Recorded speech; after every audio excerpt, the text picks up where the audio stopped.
Gudang kemplang udang di Banyuasin dibobol maling pada Daluari. Diduga pelaku beraksi dewean, nyentak 25 kilo kemplang serego Rp3.500.000. Aksi pelaku pun terekam kamera pengawas.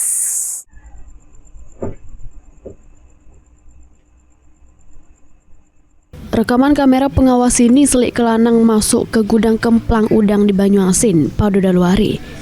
Sadar ada kamera pengawas, pelaku metu dari gudang kemudian balik lagi make jas hujan, diduga supaya tidak dikenali. Meski ada kamera pengawas, pelaku berhasil ngembat 2 karung dengan berat 25 kilo kemplang udang.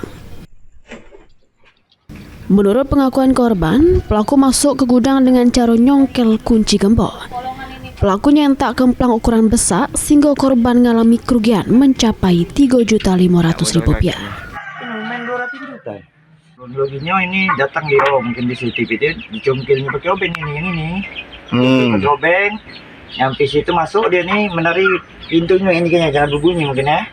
Jatuh masuk tak 5 langkah di tengah itu. Dia tak tahu langsung kembali. Milih mungkin ada yang disuruh dipilih itu tumpang tuh. Ada kentak uang mungkin yang nyuruh. Mungkin yang besar. Jadi dia nih pikirin demek yang besar tumpang duit kok. Yang besar itu belum dikibat. Yang sedangkan yang dekat dia tu kibat ada dah dia misi. Demek yang besar. Korban sudah melapor ke kejadian tersebut ke Polres Banyuasin, berharap polisi gancang menangkap pelaku. Tim Liputan PAL TV.